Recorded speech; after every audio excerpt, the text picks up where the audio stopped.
اس سے زیادہ آگے اشارہ نہیں ملتا۔ یعنی انتہائی جو آپ کے اولاد ہیں آپ سے پیدا ہوئے ان کے متعلق اشارہ ملتا ہے تورات کے اندر۔ بہرحال بات کرنے کا مقصد یہ ہے کہ نظام وراثت، نظام قانون ان لوگوں کے اندر بھی تھا۔ اب پھر یہ تو ہو گئے نا یہودی، اب یہودیوں سے آگے بڑھیں پھر عیسائی ہیں۔ تو اب جو عیسائیت ہے تو ان کے لیے بھی یہی قانون مانا جائے گا، کیونکہ حضرت عیسیٰ علیہ السلام کا اپنا قول بائبل کے اندر موجود ہے کہ وہ فرماتے ہیں کہ میں تورات کے احکام کو منسوخ کرنے نہیں آیا ہوں۔ تو یعنی تورات کے ہی وہ احکام ہیں، کچھ جدت کے ساتھ اور کچھ کے اندر یعنی تھوڑی بہت تبدیلی کے ساتھ اللہ تعالیٰ کے رسول حضرت عیسیٰ علیہ السلام نے انہی کو کیا کیا ہے، جاری فرمایا۔ تو اب نصرانی جو ہیں تو ان کے اندر بھی یہی قانون مانا جائے گا وراثت کا۔ اور اب تیسرا گروہ کون سا تھا؟ یعنی یہودیت کے اندر پایا جاتا ہے وراثت کا قانون، ان کی کتاب کے اندر تورات کے اندر پایا جاتا ہے۔ پھر عیسائیت کے لیے بھی وہی مانا جائے گا کہ حضرت عیسیٰ علیہ السلام بنی اسرائیل کی طرف آئے تھے اور تورات کے احکام کو جاری کرنے کے لیے آئے تھے۔ اب تیسرا گروہ کون سا ہے؟ تیسرا گروہ ہے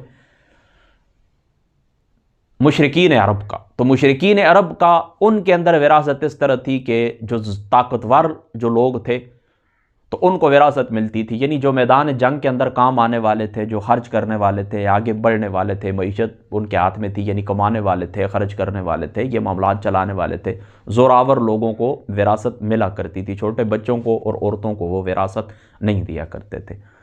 تو اب اللہ تعالیٰ کی جو ذات مقدسہ ہے اس کی حکمت بالغہ ہے۔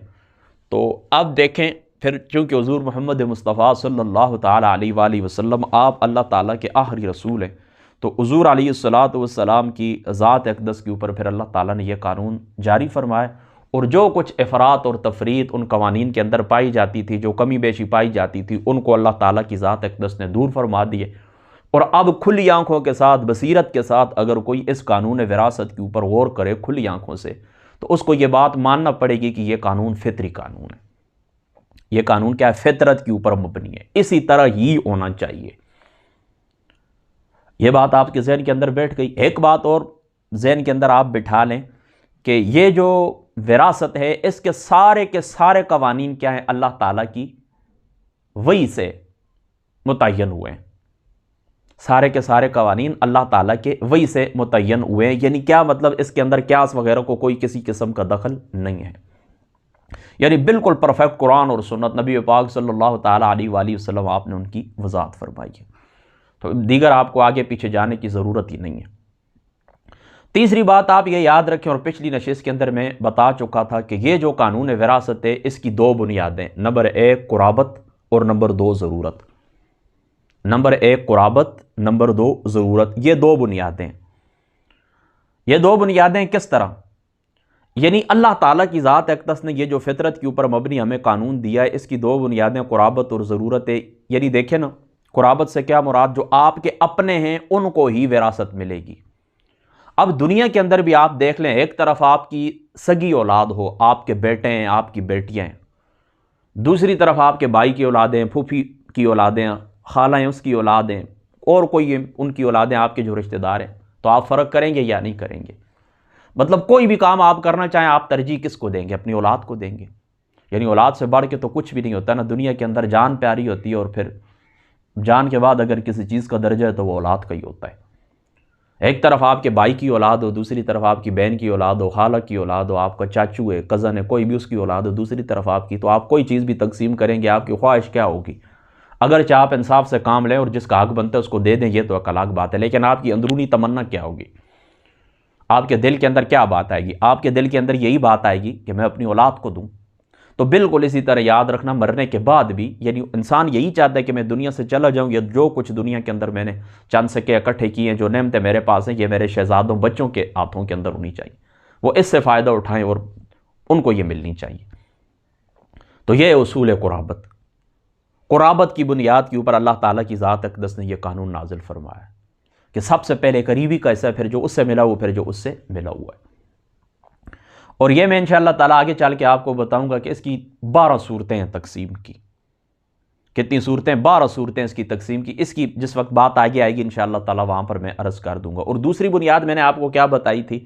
اصول قرابت اور ضرورت، یعنی جس کو جتنا ضرورت ہے اتنا دیا جائے۔ دیکھیں نا، ایک چیز ہے نا، آپ کے پاس 200 روپے پڑے ہوئے ہیں، وہ 200 آپ دو بندوں کے اندر تقسیم کرتے ہیں تو 100 ایک کو دے دیں 100 ایک کو دے دیں تو ہم کیا کہیں گے کہ یہ تقسیم مساویانہ ہے. لیکن آیا یہ تقسیم منصفانہ بھی ہے، یعنی انصاف کے ساتھ بھی ہوئی ہے یا نہیں؟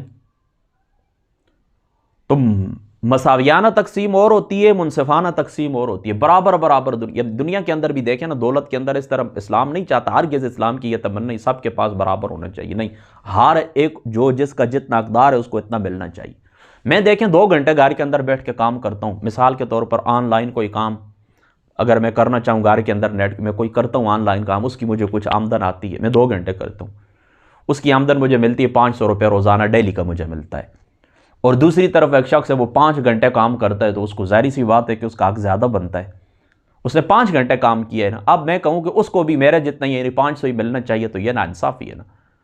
تو برابری یاد رکھے، اسلام اس چیز کے اوپر زور نہیں دیتا کہ یہ مساویانہ دولت کی تقسیم ہو، منصفانہ تقسیم ہو، جس کا جتنا حق بنتا ہے اس کو اتنا ملنا چاہیے.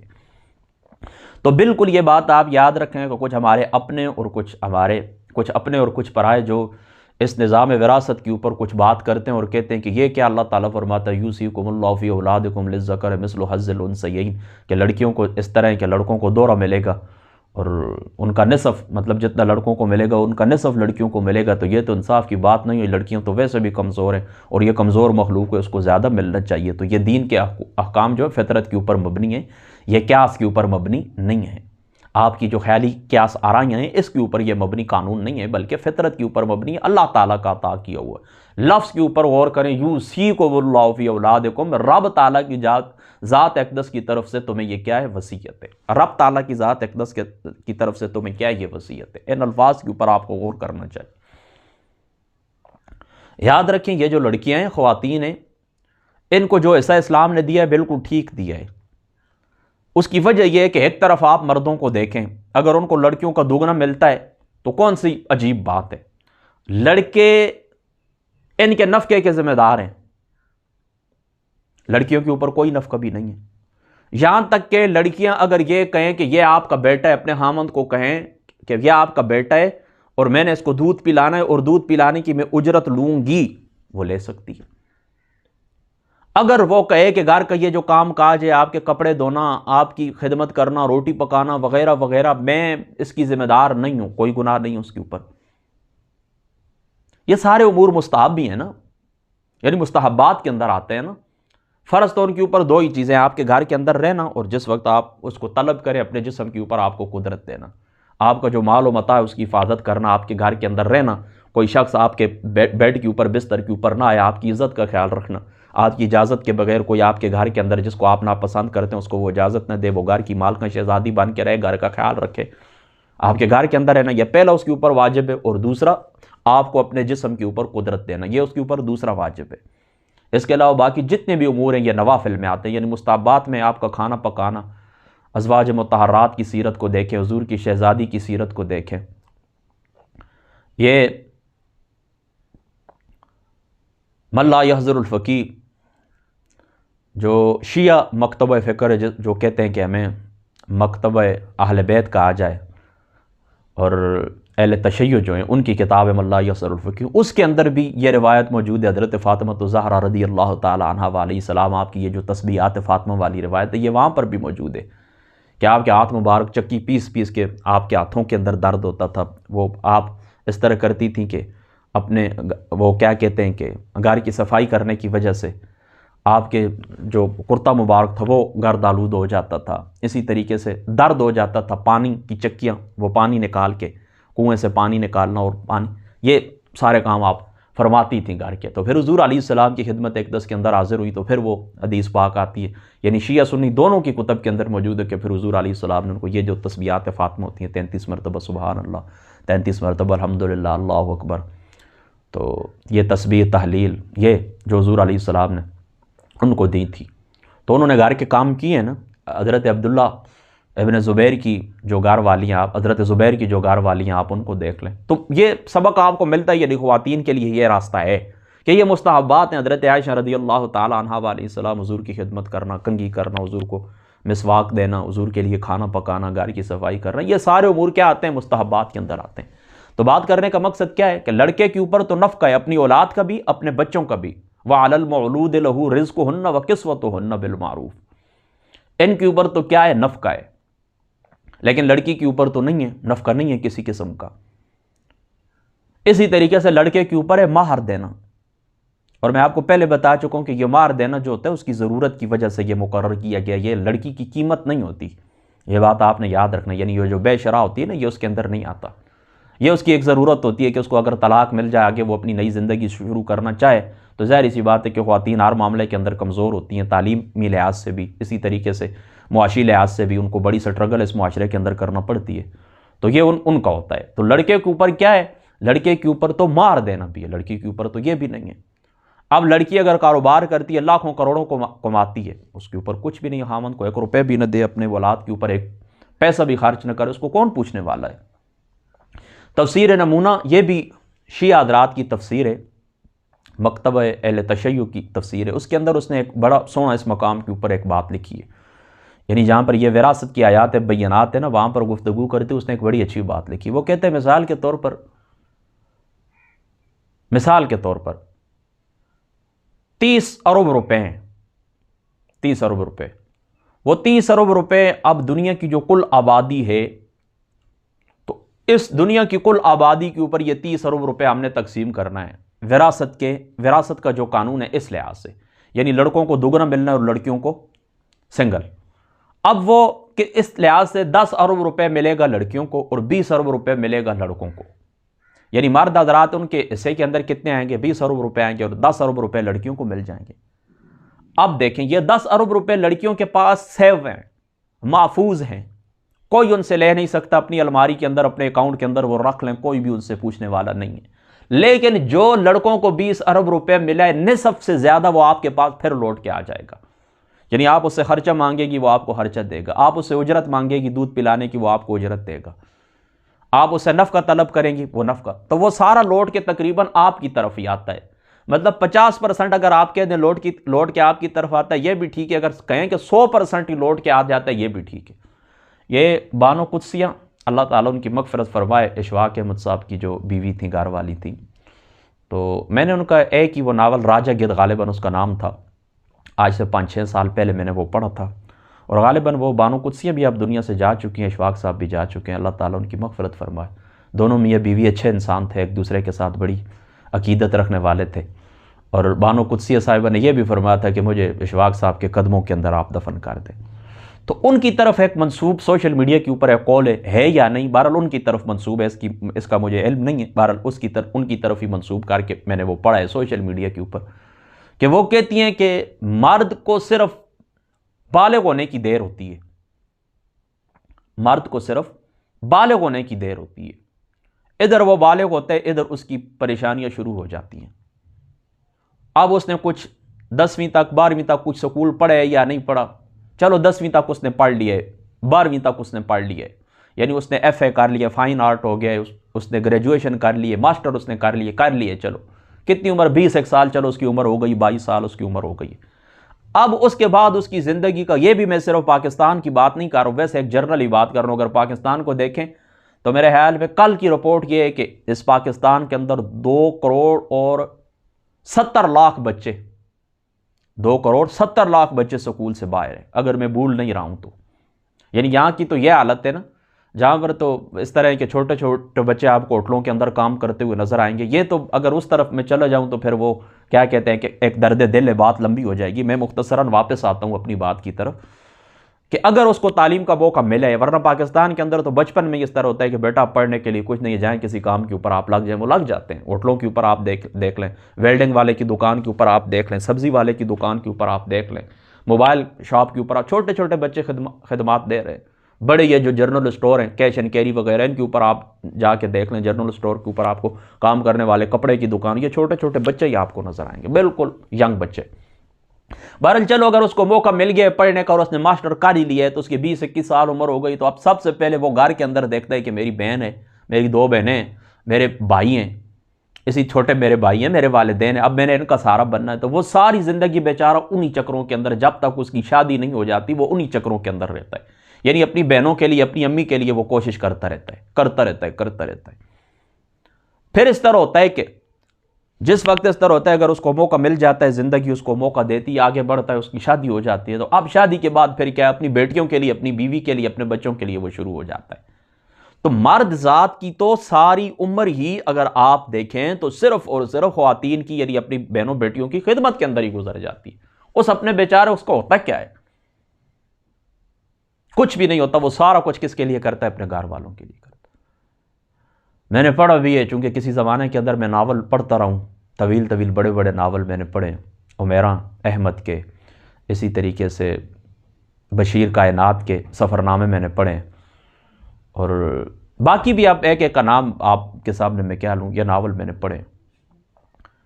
تو ان کے اندر بھی میں نے پڑھا ہے، میرے اپنی زندگی کا مطالعہ بھی یہی، یعنی اپنی زندگی کے اندر میں نے یہ باتیں دیکھی بھی ہیں کہ اس طرح ہوتا ہے کہ غور میں نے اس بات کے اوپر کی ہے کہ 3 سال تک مردوں کو میں نے دیکھا ہے وہ اپنے لیے کوئی سوٹ وغیرہ خریدنا، کوئی اپنے لیے چادر خریدنا، بس وہ کہتے ہیں بچوں کو ہو گیا تو بس میرا ہو گیا، یعنی میری بیٹی ہے نا، اس کے لیے میں کچھ لے کے آ گیا ہوں تو بس کافی ہے، میری بیوی کے لیے آ گیا، اس کی جو ضرورت تھی، جیکٹ اس کو ضرورت تھی، چادر اس کو ضرورت تھی، کپڑے ان کو ضرورت تھے، میرے بچوں کو گھڑی ان کو ضرورت تھی، میں نے ان کو دے دیے، بس الحمدللہ وہ اس کے اوپر راضی ہو جاتا ہے۔ اللہ تعالیٰ کی ذات ہے، وہ کہتا ہے ٹھیک ہے، اپنی خیر کوئی بات نہیں، یہ چادر ہو اس کے تو ابھی 2 سال ہوئے، ابھی تو یہ 5 سال اور اس کو ہوتا ہی کچھ نہیں۔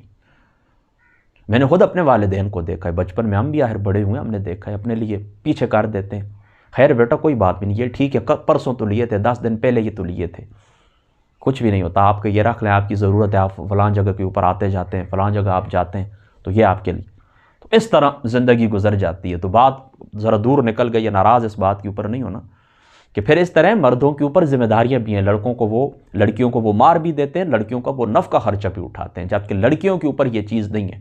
تو یہ چیز جو اللہ تعالیٰ کی ذات اقدس نے ظاہراً آپ کو نظر آتی ہے کہ ان کو خدا کی ذات اقدس نے اضافی دے دی ہے، یہ لوٹ کے ان خواتین کی طرف ہی آتی ہے۔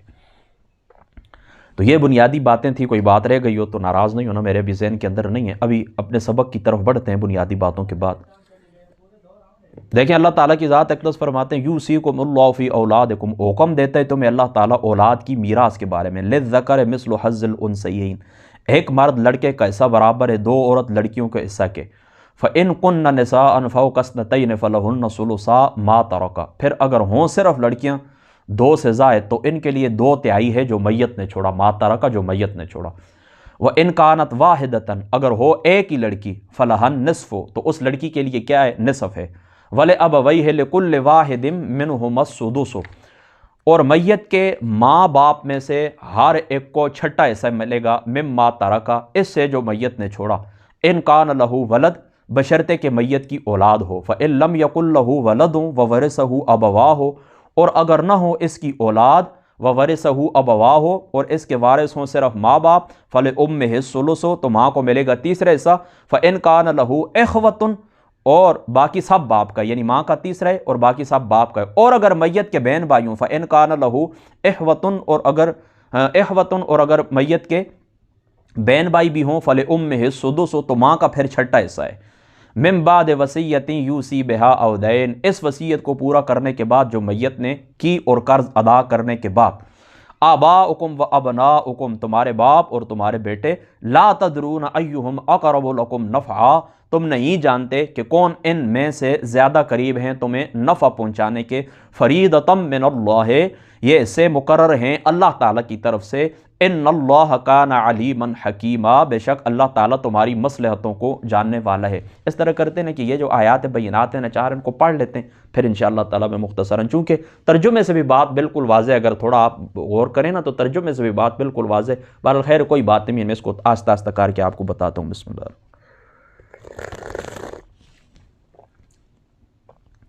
وَلَكُمْ نِصْفُ مَا تَرَكَ أَزْوَاجُكُمْ، اور تمہارے لیے نصف ہیں جو چھوڑ جائیں تمہاری بیویاں، إِن لَمْ يَكُنْ لَهُنَّ وَلَد، بشرطے کہ نہ ہوں ان کی اولاد، فَإِن كَانَ لَهُنَّ وَلَدٌ، اور اگر ان کی اولاد، وَلَدٌ فَلَكُمُ الرُّبُعُ مِمَّا تَرَكْنَ، تو تمہارے لیے چوتھائی ہے اس میں سے وہ جو تمہاری بیویاں چھوڑ جائیں، من بعد وصیۃ یوصین بہا او دین، یہ تقسیم اس وصیت کے پورا کرنے کے بعد ہے جو وہ کر جائیں، اور قرض ادا کرنے کے بعد، وَلَهُنَّ الرُّبُعُ، مما ترکتم اور تمہاری بیویوں کا چوتھا حصہ ہے اس سے جو تم چھوڑو، بشرطے کہ ان لم یکن لکم ولدن، بشرطے کہ تمہاری اولاد، بشرطے کہ نہ ہو، ان لم یکن لکم ولدن، بشرطے کہ تمہاری اولاد نہ ہو، فإن کان لکم ولدن، اور اگر تمہاری اولاد ہو، فلہن الثمن مما ترکتم، تو 8واں حصہ ہے بیویوں کا، ٹھیک ہے، فلہن الثمن 8واں حصہ ہے مما ترکتم، جو کچھ تم چھوڑ کے جاؤ، من بعد وصیت توصون بہا او دین، وصیت کو پورا کرنے کے بعد جو تم نے کی اور تمہارا قرض ادا کرنے کے بعد،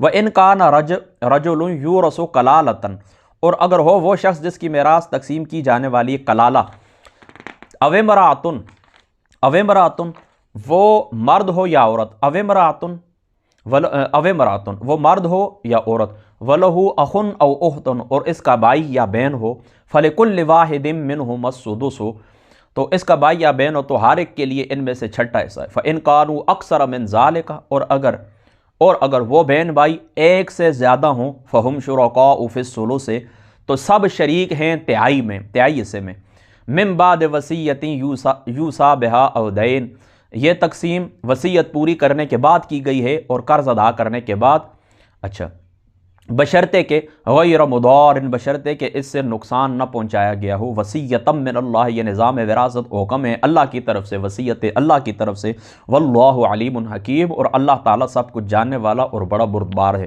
تلک حدود اللہ، یہ حدیں اللہ کی مقرر کی ہوئی، ومن یطع اللہ ورسولہ، اور جو شخص فرما برداری کرے گا اللہ کی اور اس کے رسول کی، یدخلہ داخل فرمائے گا جنات تجری من تحتہا الانہار خالدین فیہا وذالک الفوز العظیم، ان باغوں میں بہتی ہوں گی، یعنی داخل فرمائے گا اللہ تعالیٰ جنت میں، جنت کے ان باغوں میں بہتی ہوں گے جن کے نیچے نہریں ہمیشہ رہیں گے وہ ان میں، اور یہی بڑی کامیابی، یعنی جنت کا جو داخلہ ہے نا یہ بڑی کامیابی ہے۔ دیکھیں یہاں پر بھی ضمناً آپ یہ بات یاد رکھ لیں کہ جنت کے داخلے کو اللہ تعالیٰ کی ذات اقدس نے کیا فرمایا، بڑی کامیابی قرار دیا ہے۔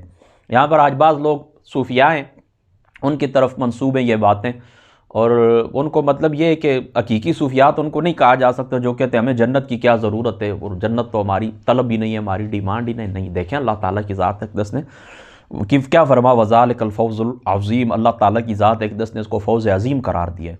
وَمَن يَعْصِ اللَّهَ وَرَسُولَهُ، اور جو نافرمانی کرے گا اللہ کی اور اس کے رسول کی، اور تجاوز کرے گا، وَيَتَعَدَّ حُدُودَهُ اور تجاوز کرے گا اللہ کی مقرر کردہ حدوں میں، يُدْخِلْهُ نَارًا خَالِدًا فِيهَا داخل فرمائے گا اللہ تعالیٰ کی ذات مقدس اس کو آگ میں، ہمیشہ رہے گا اس میں، خالدًا فِيهَا وَلَهُ عَذَابٌ مُهِينٌ، اور اس میں اس کے لیے عذاب ہے ذلیل کرنے والا۔ تو یہاں پر دو اطاعتیں آپ نے کر رہی ہیں، اللہ تعالیٰ کی بھی اور اس کے رسول کی بھی، اور دو نافرمانیوں سے آپ نے بچنے اللہ تعالیٰ کی اور اس کے رسول کی، اور یہی بنیاد ہے دین کی، یعنی اللہ تعالیٰ کی کتاب، رسول اللہ کی سنت، یہی دو مستقل اتھارٹیز ہیں، ٹھیک ہے، باقی اجماع یا قیاس کے انہی کے اوپر ہی پھر مبنی ہے، یہ بات آپ نے ذہن کے اندر رکھنی ہے، یعنی اجماع ہوگا ظاہر اسی بات ہے سنت یا قرآن کو سامنے رکھتے ہوئے ہوگا، ٹھیک ہے، تو یہی دو مستقل بنیادیں ہیں دین کی، اللہ تعالیٰ یعنی حضور علیہ الصلوۃ والسلام کی اطاعت بھی مستقل ہے، اور اللہ تعالیٰ کی ذات اقدس کی اطاعت بھی مستقل ہے۔ اب دیکھیں نا، یہ آپ نے کیا کر لیا، یہ آپ نے مختصر ترجمہ ان 4 آیات بینات کا آپ نے تلاوت فرما لیا۔ اس مقام کے اوپر ڈاکٹر اسرار صاحب نے بڑی سونی بات لکھی، کہتے ہیں 4 آیات ہیں لیکن قیامت اس میں مضمر ہے، قیامت اس میں چھپی ہوئی، اتنے علوم اور اتنی فطرت کے اوپر مبنی، اتنے صاف ستھرے اللہ تعالیٰ کے یہ احکام، ان کے اوپر آپ غور کریں۔ بسم اللہ الرحمن۔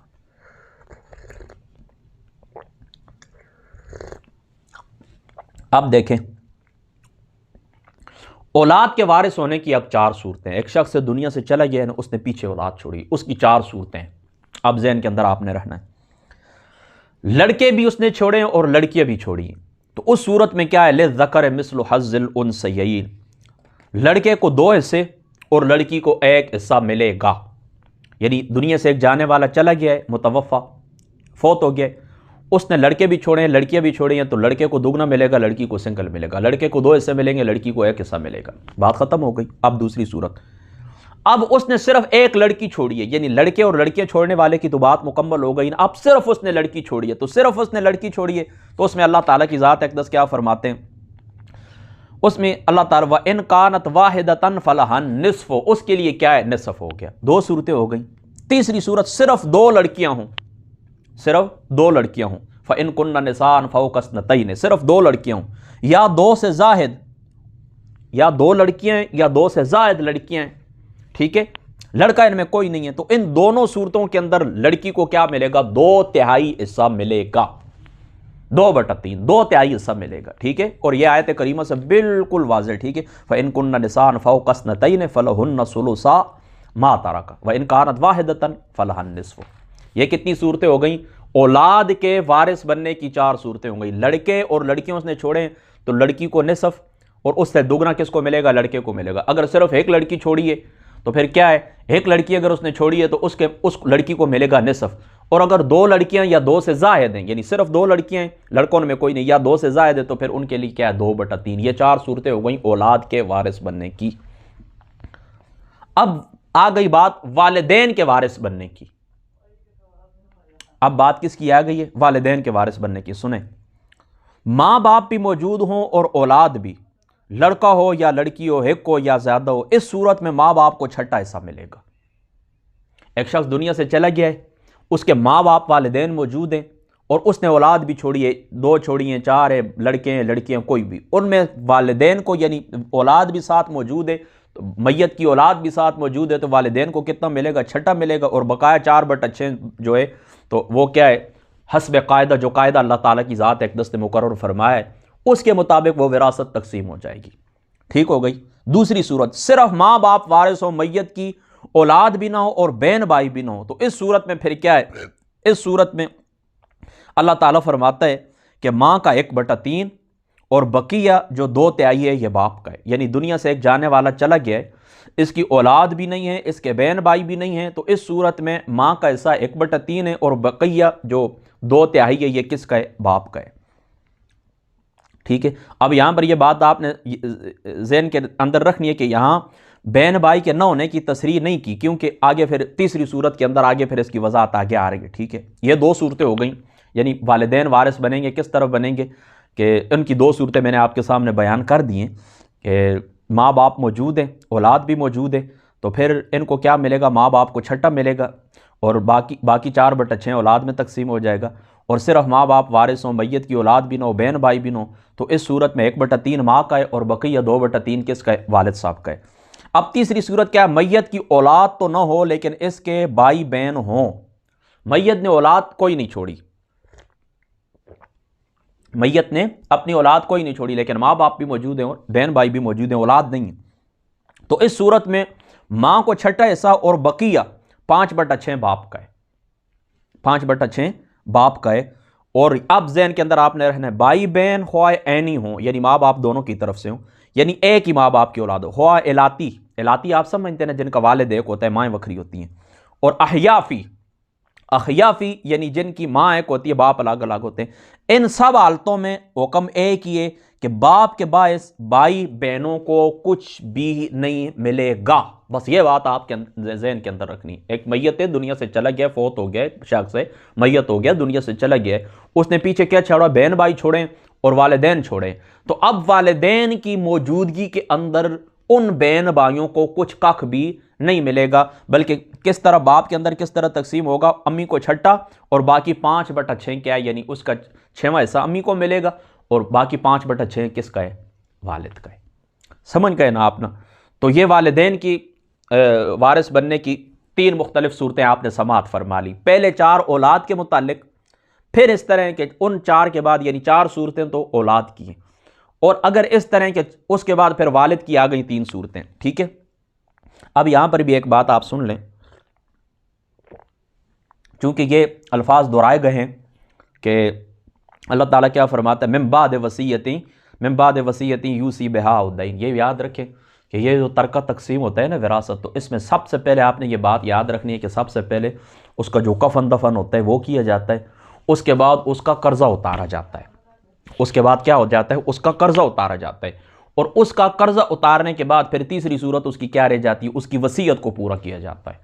اور وصیت کے اندر علماء یہ فرماتے ہیں، مشہور یہی ہے کہ 1/3 سے وہ زیادہ، یعنی اپنا جو تہائی مال ہے، وہ مشہور حدیث ہے نبی پاک صلی اللہ تعالیٰ علیہ وآلہ وسلم کا فرمان بخاری شریف کے اندر موجود ہے کہ 1/3 سے وہ زیادہ وصیت نہیں کرے گا۔ بہرحال موجودہ دور کے کچھ علماء ہیں وہ کہتے ہیں کہ نہیں، اس حدیث پاک کا یہ معنی نہیں بنتا، اگر وہ زیادہ بھی وصیت کرنا چاہے تو وصیت کر سکتا ہے۔ بہرحال 3 چیزیں آج میں چھوڑ رہا ہوں، چونکہ ایک تعصیب اول اور یہ وصیت، یعنی 1/3 یہ وصیت کرے گا، یعنی اتنی کرے گا، اس سے زیادہ نہیں کر سکتا، اور یہ بھی زیادہ ہے، یعنی اس سے کم کرے یہ زیادہ ہے، اس سے زیادہ وصیت نہیں کر سکتا. یہ 3 باتیں. یعنی بعض دفعہ اس طرح ہوتا ہے نا، یعنی تعصیب اور عول، یہ انشاءاللہ تعالیٰ جب بات کروں گا میں آپ کو سمجھاؤں گا کہ یہ اس طرح ہوتا ہے کہ یہ جو وارثین کے حق جو مقرر ہیں، پھر بعض صورتوں کے اندر اس طرح کہ اس تقسیم کے اندر اس طرح کہ ایک شخص کا حق کم ہو رہا ہے، یعنی اس کو اتنا نہیں مل رہا جتنا اس کو ملنا چاہیے، تو پھر اس صورت کے اندر کیا کرنا چاہیے، کس کا حصہ کم کیا جائے گا.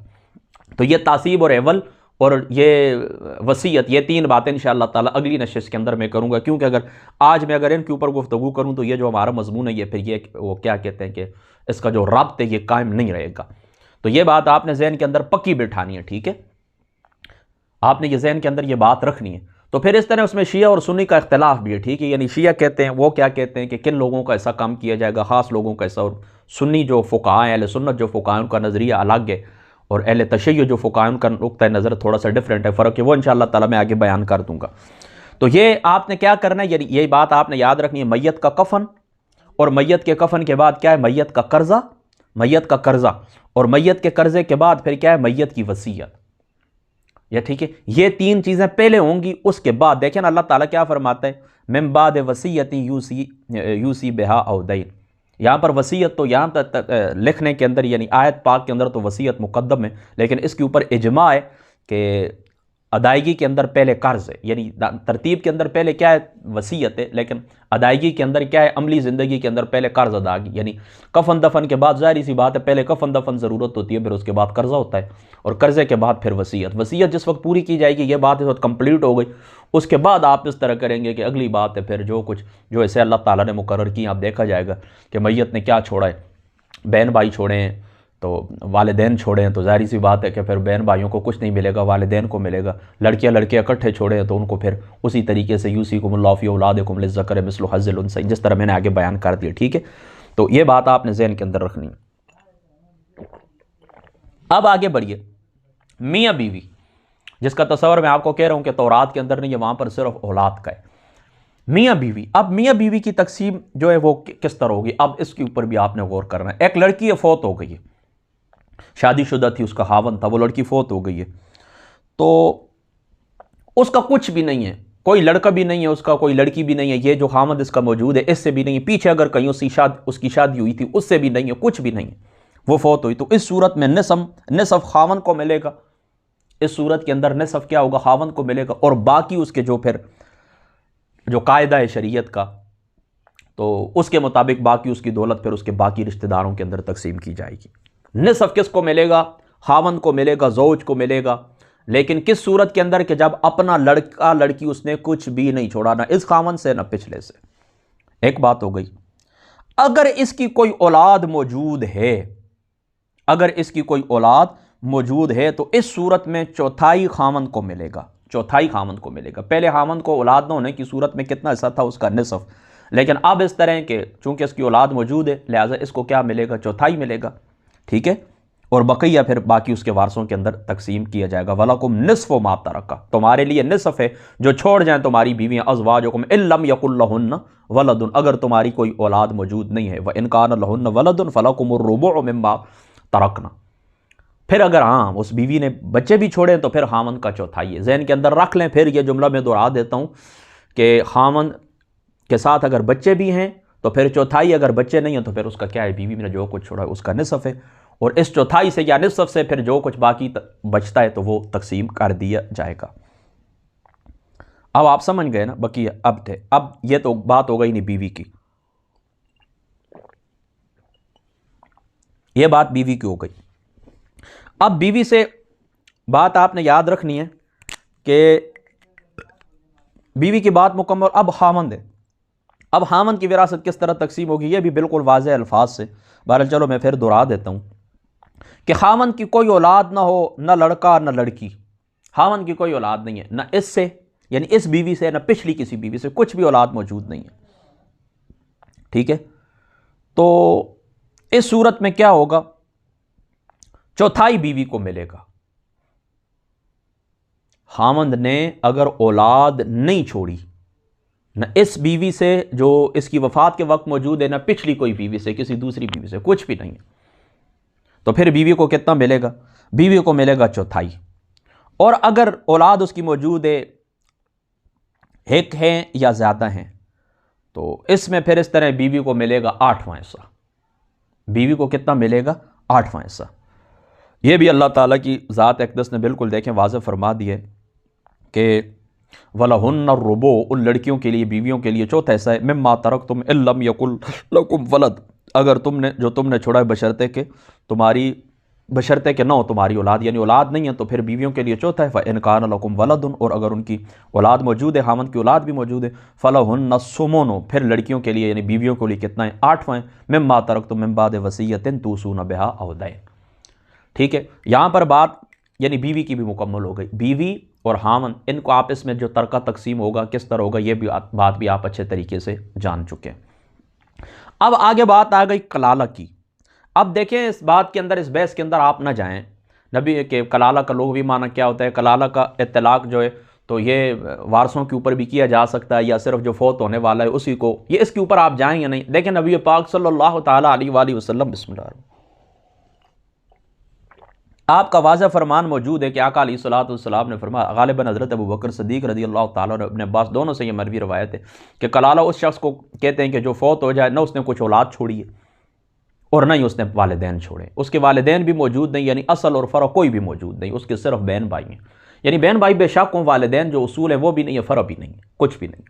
تو ایسے شخص کو کیا کہا جاتا ہے؟ کلالہ۔ اس کے اوپر بھی تھوڑی، چونکہ موجودہ دور کے اندر کچھ اس آیت کریمہ کی جو تفسیر ہے، اس کے اندر موجودہ دور کے کچھ جدید جو مفکرین آپ کو کہیں، ان کو مفسرین آپ کو کہیں، مجددین آپ کہیں، جو مرضی آپ کہیں، انہوں نے کچھ لے دے کی ہے۔ تو یہ 3 چیزیں میں اپنے پاس نوٹ کر لیتا ہوں۔ ایک بات ہو گئی کلالہ کی، اور دوسری وصیت کے متعلق، اور تعصیب اور عول، یہ 4 چیزیں، تعصیب اور عول، یہ 4 چیزیں انشاءاللہ تعالی زندگی رہی ہے میرے اپنے پاس لکھ لی، یہ 4 پوائنٹ انشاءاللہ اس کے اوپر مختصر اگلی نشست کے اندر ہم گفتگو کریں گے۔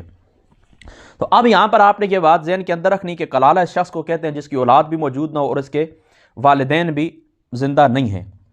تو یہاں پر جو اس کلالہ کے متعلق آتا ہے نا، رجل یورث کلالۃ او امرأۃ ولہ اخ او اخت، تو اس کا بھائی یا بہن ہو، ولہ اخ او اخت، یعنی کلالہ مرد بھی ہو سکتا ہے، کلالہ عورت بھی ہو سکتی ہے۔ تو اس نے والدین بھی نہیں چھوڑے، اولاد بھی نہیں چھوڑی، لیکن ولہ اخ او اخت، یہاں پر صاحب تفسیر مدارک نے یہاں پر یہ بات لکھی ہے، صاحب تفسیر مدارک لکھے ہیں کہ یہ بات متفقہ ہے، یعنی اس بات کے اوپر اجماع ہے کہ یہاں پر عینی جو بھائی بہن ہیں ان کی بات نہیں ہو رہی، ٹھیک ہے، ان کا ذکر چونکہ سورت کے آخر کے اندر انشاءاللہ تعالی آئے گا۔ تو یہاں پر جو بات ہو رہی ہے یہ احیافی بہن بھائی کا ذکر ہو رہا ہے۔ احیافی سمجھتے ہیں نا، احیافی جو ماں کی طرف سے ہوتے ہیں، ماں کی طرف سے، یعنی والد کی طرف سے والد ایک ہو، مائیں مختلف ہو تو ان کو علاتی کہا جاتا ہے، اور والد اور والدہ ایک ہی ہو، یعنی ایک کی والد ایک کی والدہ سے ہوں تو پھر ان کو کیا کہا جاتا ہے؟ عینی کہا جاتا ہے، اور صرف والدہ شریک ہو یعنی باپ الگ الگ ہوں تو پھر ان کو کیا کہا جاتا ہے؟ احیافی کہا جاتا ہے۔ تو یہاں پر یاد رکھیں اس آیت کریمہ کے اندر صاحب تفسیر مدارک لکھتے ہیں کہ یہاں پر اس بات کے اوپر اجماع ہے، اور غالباً علامہ مودودی صاحب نے تفسیر تفہیم القرآن کے اندر بھی لکھا ہے کہ اس بات کے اوپر اجماع ہے، یہ بات متفق ہے کہ یہاں پر احیافی بہن بھائی مراد ہیں کلالہ کے، یعنی جو بہن بھائیوں کا ذکر ہے کلالہ کا، کلالہ وہی ہوتا ہے نا کہ جس کے والدین بھی نہیں ہیں، جس کی اولاد بھی نہیں ہے، تو اب احیافی بہن بھائی اس کے جو ہیں، تو جو احیافی بہن بھائی ہیں نا اس کے، تو ان کا ذکر اللہ تعالیٰ نے یہاں پر فرمایا، اور سورت شریف کے آخر کے اندر چونکہ عینی بہن بھائیوں کا ذکر آ جائے گا تو انشاءاللہ تعالیٰ پھر وہ وہاں پر میں تفصیل عرض کر دوں گا۔ یہاں پر کس کا ذکر ہے؟ احیافی بہن بھائیوں کا۔ تو اس کی 2 صورتیں، یا تو ایک بھائی یا ایک بہن وارث ہوگی، یا تو ایک بھائی یا ایک بہن وارث ہوگی، تو اس صورت میں اس کو چھٹا حصہ ملے گا، اور اگر وہ 1 سے زائد ہوں تو سب کو 1/3 حصہ ملے گا، اور سب میں برابر تقسیم ہوگا۔ سمجھ گئے؟ کلالہ بہن بھائی چھوڑ کے جاتا ہے نا، تو ایک بہن ہے یا اس کا ایک بھائی ہے، تو اس صورت میں ان کو چھٹا ملے گا، اور اگر وہ 1 سے زائد ہیں تو ان سب کو 1/3 ملے گا، ٹھیک ہے۔ پھر میں آیت کریمہ بھی پڑھ دیتا ہوں، وَإِن كَانَ رَجُلٌ يُورَثُ كَلَالَةً أَوْ امْرَأَةٌ وَلَهُ أَخٌ أَوْ أُخْتٌ، یہاں پر اخ اور اخت سے کیا مراد ہے؟ بہن بھائی، احیافی بہن بھائی، فَلِكُلِّ وَاحِدٍ مِّنْهُمَا السُّدُسُ، تو ان کو کیا ملے گا؟ چھٹا ملے گا، اگر ایک بہن ہے یا ایک بھائی ہے۔ فَإِن كَانُوا أَكْثَرَ مِن ذَلِكَ، اور اگر وہ زیادہ ہیں، فَهُمْ شُرَكَاءُ فِي الثُّلُثِ، تو وہ پھر کیا ہوگا؟ ان کو ملے گا برابر تقسیم ہوگا، وہ 1/3 کے اندر شریک ہوں گے، مِن بَعْدِ وَصِيَّةٍ يُوصَىٰ بِهَا أَوْ دَيْنٍ، بات اس کے کی گئی ہے وہ جو وصیت اس کی اور قرض ادا کرنے کے بعد غیر مضارن بشرطے کہ اس سے نقصان نہ پہنچایا گیا ہو، یہ نظام وراثت وصیۃ من اللہ واللہ علیم حکیم۔ ٹھیک ہے، یہاں پر دیکھیں ایک بات آپ نے ذہن کے اندر رکھنی ہے کہ جب انسان کی اولاد یا والدین نہیں ہوتے تو وہ اپنے دوسرے وارثوں کو محروم کرنے کے لیے طرح طرح کے ہیلے بہانے کرتا ہے۔ یعنی اپنی اولاد بھی دیکھیں کوئی بھی نہیں ہے،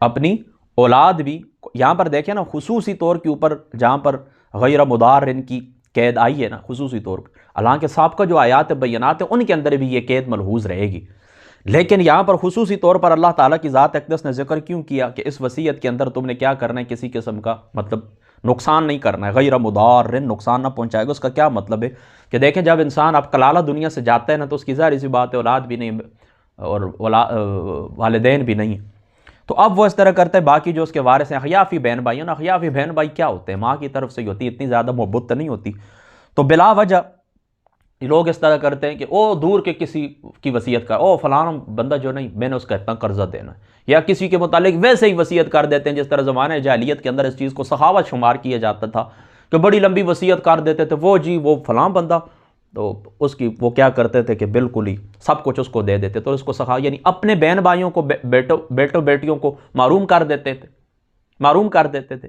اور پھر اس طرح کرتے تھے دوسرے جو لوگ تھے تو ان کو وارث بنا دیتے تھے، تو یہ زیادتی ہے، یعنی اس طرح نہیں کرنا چاہیے۔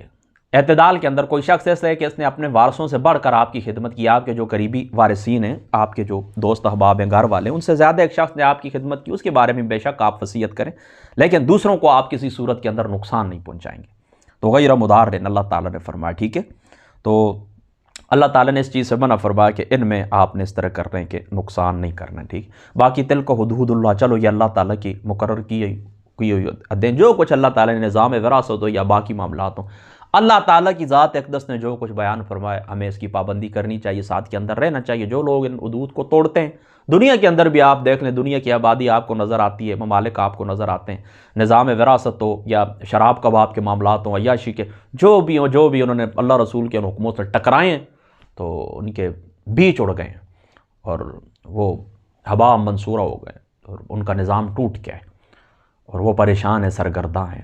آج بھی لوگ واپس اسلامی نظام کی طرف دیکھ رہے ہیں۔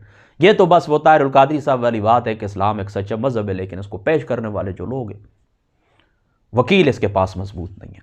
بس اللہ تعالیٰ کی جو ذات مقدس ہے، اللہ تعالیٰ کی ذات اقدس، ہمارے یہ درس آج یہاں پر مکمل ہو گیا۔ اللہ تعالیٰ کی ذات اقدس میری باتوں کے اوپر پہلے مجھے، بعد میں آپ کو عمل کی توفیق عطا فرمائے۔ وآخر الدعوانا ان الحمد للہ رب العالمین۔